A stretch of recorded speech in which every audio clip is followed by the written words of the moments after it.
Oke, assalamualaikum warahmatullahi wabarakatuh. Hari ini kita ada di hutan, ya, hutan milik Perum Perhutani. Ya, mungkin rekan-rekan yang ada di YouTube maybe, ya, mungkin mengira ini adalah green screen. Tidak, ini bukan green screen. Ini kita benar-benar ada di hutan, hutan milik Perum Perhutani. Jadi sekarang kita akan melakukan diskusi dan wawancara dari pihak Perum Perhutani kaitannya dengan pemanfaatan biomasa hutan untuk kepentingan energi sesuai dengan RUPTL yang telah di-launching oleh Kementerian SDM beberapa waktu lalu. Dan juga selain itu gimana kita bisa memanfaatkan biomass ini untuk kepentingan non-energi. Dan bagaimana sih sebenarnya proses bisnisnya. Nah, itu akan kita bahas bersama Perum Perhutani. Di samping saya sudah ada Bapak dari Perum Perhutani, mungkin bisa diperkenalkan Pak, silakan. Oh ya, terima kasih. Mas apa tadi? Mas Arief. Mas Arif ya, saya Pak Budi Widodo ya. Jadi di Perhutani saya sebagai Kepala Divisi Regional Jawa Tengah ya. Ini di hutannya Jawa Tengah, Mas Arif ya. Ya, hutan asli Pak ya. Ya, Jadi bukan bohong-bohongan ya. Ya, ini hutan Gliriside ya. Jadi hutan tanaman biomas tadi yang Mas Arif sebutkan tadi. Iya. Ya. Nah, sebenarnya peranan perhutani di sektor industri energi dan juga non energi itu seperti apa sih Pak? Karena ini kan juga sama-sama BUMN ya, seperti itu. Gimana Pak? Iya, jadi untuk kaitannya dengan bioenergi ini sebetulnya memang kita masih baru ya, belum lama lah ya seperti itu. Karena apa? Memang dulunya kita sudah menanam jenis-jenis untuk bioenergi sudah kita tanam. Jadi dulu kita mengenal ada namanya tanaman Gliriside dan Kaliandra yang sekarang jadi tanaman biomas kita itu. Ya. Ya itu sebetulnya dulu sudah sejak tahun 1974 ya 70-an seperti itu kita sudah nanam.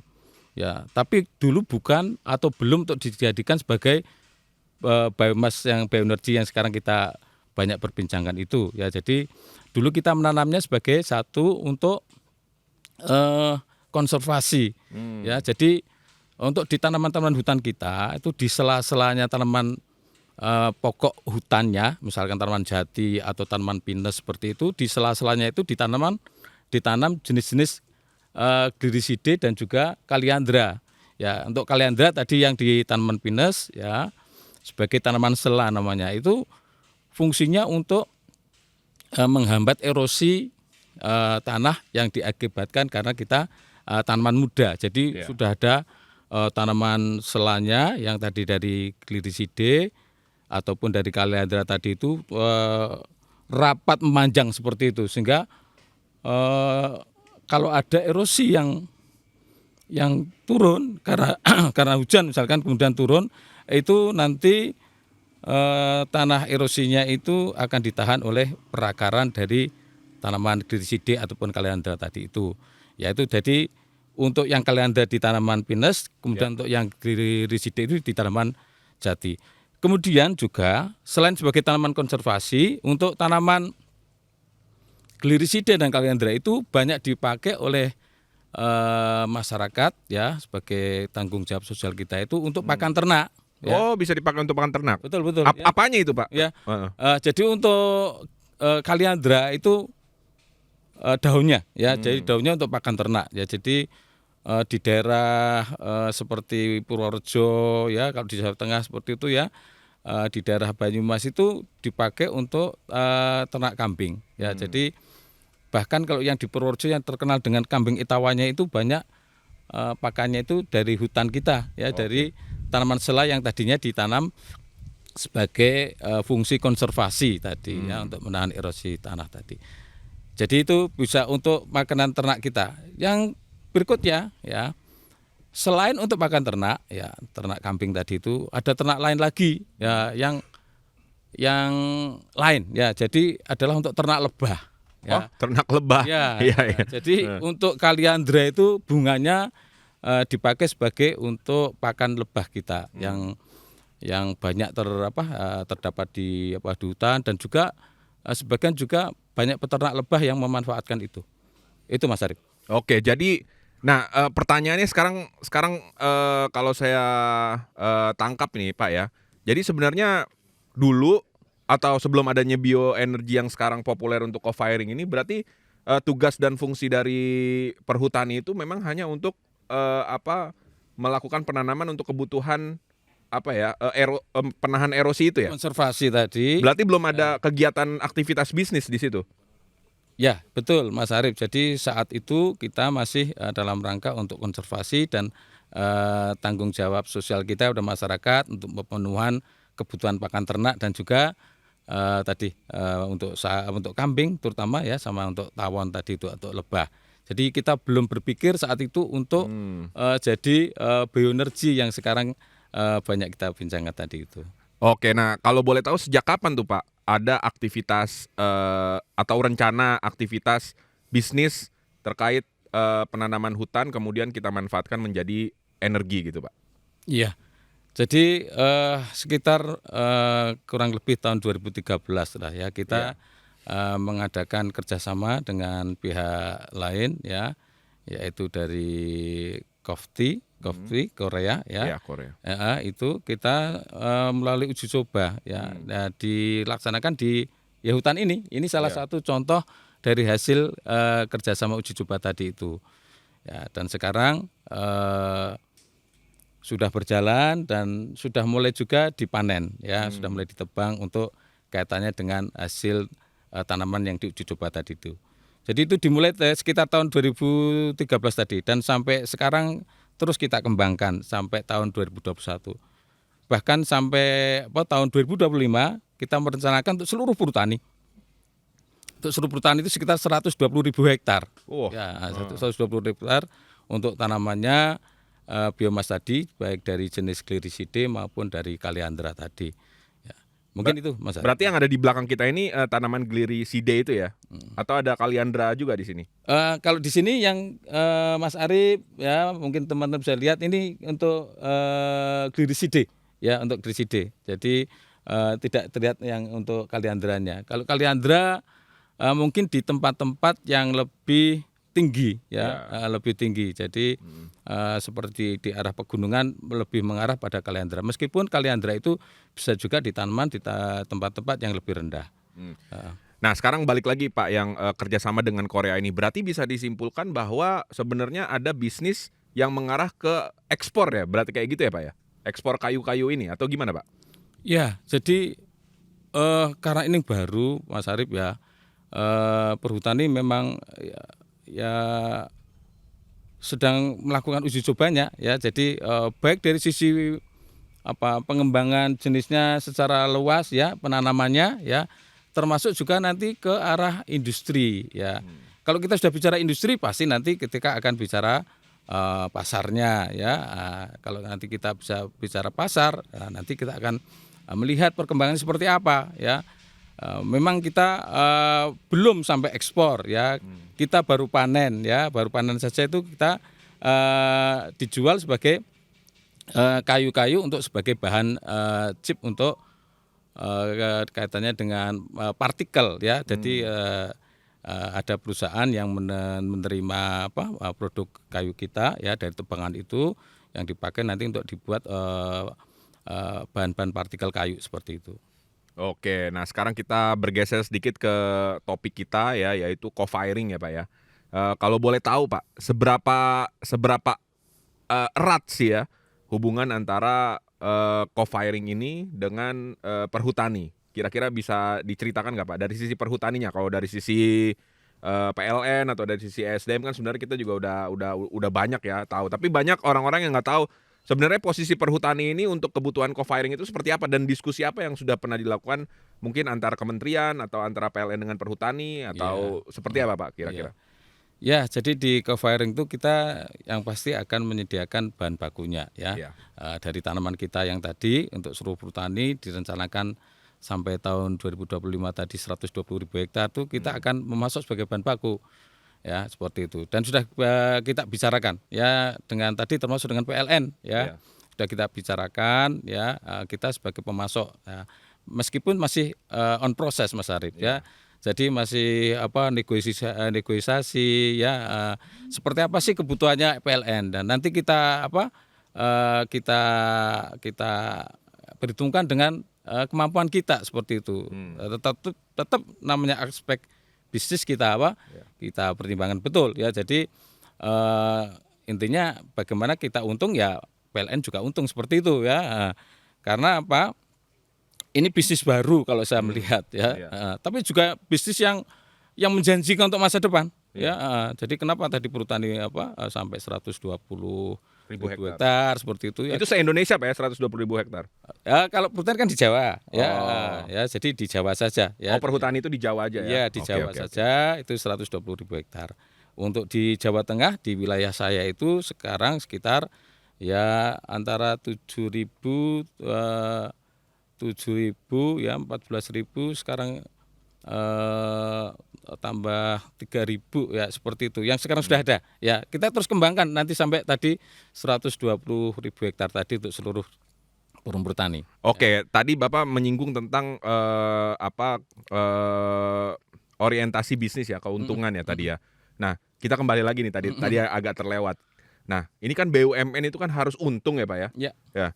Nah, sebelum adanya co-firing ini dari mana perhutani bisa mendapatkan untung gitu Pak? Gitu. Sebelum ada co-firing ini ya? Iya. Ya Mas Arif, jadi perhutani kan bisnis utamanya di kayu ya, sama di produk-produk dari getah ya. Jadi ada getah pinus ya, terutama itu adalah ada terpentin, ada gondorukem dan juga turunan-turunannya seperti itu ya di industri-industri kita seperti itu. Ya, jadi kita perhutani bisnisnya itu portofolionya itu ya. Jadi kita ya perhutani dari kayu sudah semakin kita tinggalkan memang ya. Sekarang ini kita untuk kayu ya Mas sudah mulai tertinggal dari yang dari produk non kayu tadi yang dari getah tadi itu dengan turunannya ya. Kalau kayu sekarang mungkin tidak ada 50%, sekarang untuk non kayunya sudah lebih dari 50% untuk perbandingannya revenue-nya perhutani seperti itu. Lah tadi Mas Arif sampaikan bagaimana dengan co-firing ini ya, ini tadi saya sampaikan ya, ini saya katakan ini portofolio bisnis baru untuk perhutani ya, kita sedang mengembangkan untuk portofolio bisnis yang lain seperti itu. Lah ini yang kaitannya dengan biomas ini ya, ini kami melihat bahwa itu sesuatu yang mungkin dan nanti ke depan juga akan memberikan keuntungan bagi perhutani dan juga lebih bagusnya lagi ya tadi kita juga ikut mendorong kaitannya dengan energi yang bersih seperti itu ya. Itu Mas Arif. Ya, berarti kalau kita berhitung ya Pak ya, anggaplah satu pohon ini kira-kira beratnya berapa kilo gitu Pak, atau 1 hektar itu bisa menghasilkan berapa ton kayu, itu kira-kira udah ada gambarannya belum Pak? Jadi gini Mas Arif ya, kalau pengalaman teman-teman di lapangan itu ya, itu kalau umur sekitar 5-6 tahun ya, itu antara 10 sampai 15 kilo itu beratnya untuk kayu biomas yang kita peroleh dari satu pohon. Satu pohon. Ya, satu pohon. Ya, jadi seperti kita tadi yang saya sampaikan untuk yang tahun 2021 ini kita menanam 2.500 hektar ya, sekitar 12 juta pohon ya. Kalau tadi saya katakan dengan sebelumnya kita ya sudah 12 juta ditambah 30 ya sekitar 72 juta pohon yang sudah kita tanam ya. 72 juta. Dalam satu pohon tadi kira-kira kalau umur 5-6 tahun kita sudah bisa kita panen tadi 10 sampai 15 kilogram ya. 10 sampai 15 kilogram. Jadi sebenarnya memungkinkan ya untuk bisa dipasok ke PLTU ya untuk kebutuhan co-firing ya Pak. Nah kemudian masalah sustainability nih, masalah hutan, ini bisa dibilang hutan tanaman energi ya Pak ya? Ya boleh. Nah itu apakah jangka waktunya itu kira-kira berapa lama tuh Pak? Mulai dari nanam sampai dia bisa sebutannya dipotong ya? Ya dipanen. Dipanen ya. Ya Mas Arif, jadi untuk tanaman glisida ini khususnya ya, untuk sebetulnya umur 3 tahun sudah bisa kita panen ya. sudah kita panen. Dan Mas Arif jangan khawatir tadi kaitannya dengan kelestarian tadi itu ya, tetap keberlanjutan tadi. Karena apa? Gliricidae itu sifatnya copy system. Jadi dia setelah ditebang, dia tumbuh turbusannya itu cepat sekali ya. Ini sekitar 3-4 bulan setelah ditebang itu ya, kita sudah bisa menghasilkan turbusan lagi yang ketinggiannya sampai 2-3 meter ya. Dan satu bekas pohon yang ditebang tadi itu bisa menghasilkan sampai ya maksimal sekitar 50-an turbusan tadi ya, cabang-cabang baru ya dari yang ditebang tadi itu. Nah, jadi enggak usah nanam lagi kita ya, setelah ditebang nanti akan turbus lagi. Nanti kita akan pilih yang mana yang cabang-cabang yang bagus. Ya, nanti kita tinggal lagi, nanti jadi tanaman seperti ini lagi. Oke, jadi tidak akan mengganggu ekosistem dan lingkungan sekitar ya Pak ya? Ya betul Mas. Ini mungkin pertanyaan terakhir ya Pak ya. Tapi kenapa ya sekarang ini image tentang hutan tanaman energi itu seolah-olah kita menebang hutan gitu Pak. Nah, dari sisi Bapak yang memang mungkin saya bisa bilang ya orang lapangan ya tentang hutan ini, mungkin lebih bisa mengcounter jawaban itu gitu Pak. Pertanyaan itu gitu Pak. Kenapa Pak? Iya. Jadi kalau saya melihat ya, selama ini mungkin pemikiran kita ketika kita menanam atau kita memanfaatkan hutan untuk energi itu, kita menebang saja seperti itu. Ya, kalau seperti ini kan beda. Ya, Mas Arif juga melihat ya, sudah ada kita itu menanam lagi, kemudian tadi ditebang, kemudian akan turbus lagi seperti itu. Hanya 3 bulan saja sudah berapa? Tadi 2-3 meter ya. 2-3 meter ya. Kemudian jumlahnya sampai tadi 50 cabang. Itu kalau Mas Arif nanti bisa melihat, tadi saya nanti ada peta-peta kita, hutan kita yang seperti itu udah rapat lagi ya. Jadi kaitannya dengan kelestarian dan sebagainya, insya Allah itu bisa menjawab ya. Jadi jangan khawatir ya, apalagi kalau kaitannya dengan oksigen yang dihasilkan dan sebagainya itu dari tadi tanaman yang sudah ditebang kemudian segera turbus lagi itu juga luar biasa oksigen yang sudah dikeluarkan lagi itu Mas. Oke Mas. Iya, jadi memang image seperti itu juga sebenarnya harus kita sosialisasikan juga ya ke masyarakat dan juga para stakeholders gitu ya. Jadi potensi yang ada di Indonesia ini bisa benar-benar kita manfaatkan dengan sangat sangat baik. Oke Pak, kita sedikit break dulu. Ini saya ada UKM ya, UKM yang membuat donat kecil ya, donat kecil ini. Nah, ini saya ini ya. Donat ini dibuat oleh UKM.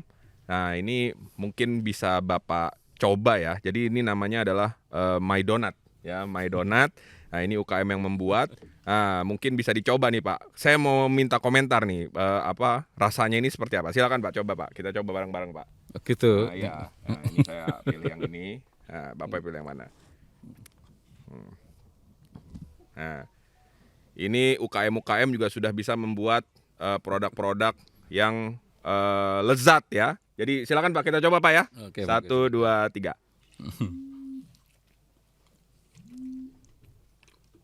Gimana Pak rasanya Pak? Enak juga. Hah? Ya. Mantap ya. Jadi kalau mau ada acara atau ada ini kegiatan-kegiatan, silakan rekan-rekan bisa menghubungi My Donat ya. Nanti infonya ada di YouTube-nya maybe. Oke Pak, kita habisin Pak. 1, 2, 3.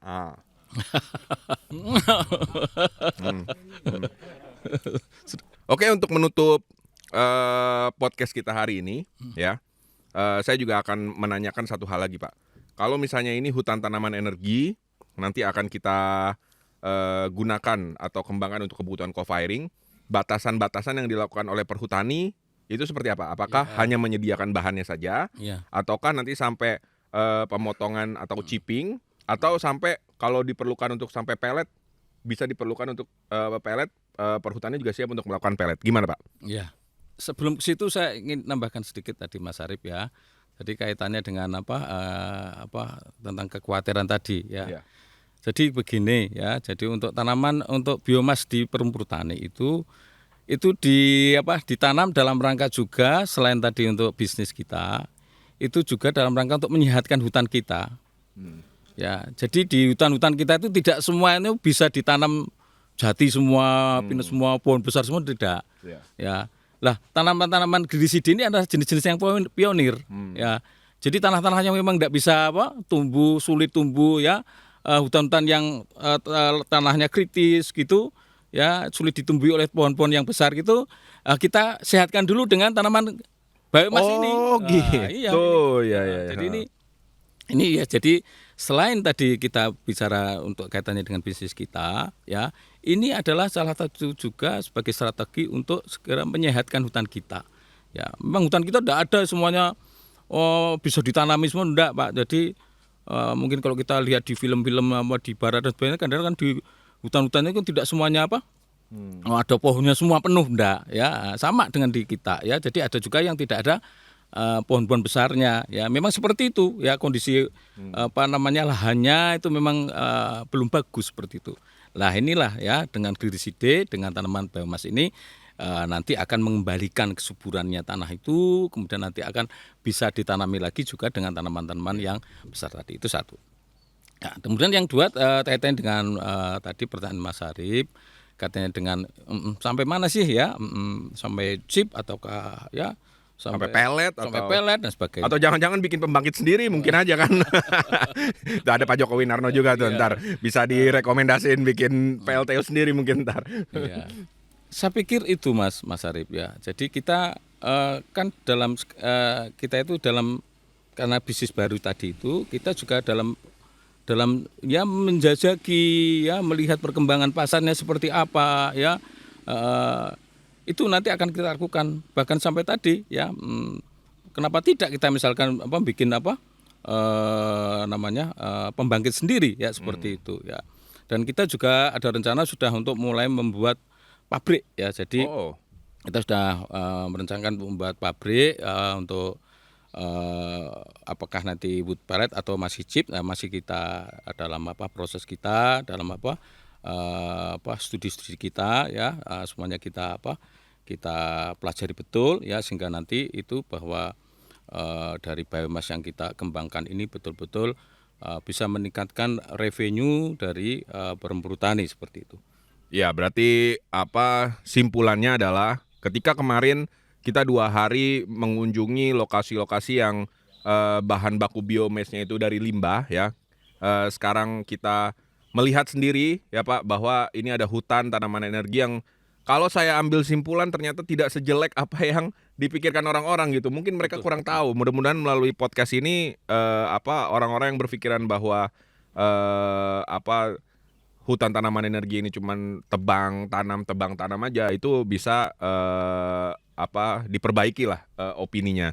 Seperti itu. Dan simpulan dari saya ya, jadi mungkin kita perlu banyak diskusi lagi sih Pak sebenarnya dengan para stakeholder. Sebenarnya untuk bisa menanam kemudian menjadikan ini sebagai suatu produk energi ataupun non energi, ya sebenarnya ada ilmu ya di belakangnya itu ya. Kalau segala sesuatunya tidak menggunakan ilmu ya hasilnya juga tidak akan tepat guna juga, seperti itu. Betul Mas ya. Arif. Ya. Terima kasih Pak atas waktunya ya dan kesediaannya untuk kami mengunjungi hutan tanaman energi ini. Mudah-mudahan Perhutani kemudian nanti juga bisa bekerja sama dengan PLN dan pemerintah, bisa mensukseskan juga program co-firing dan juga energi bersih untuk masyarakat.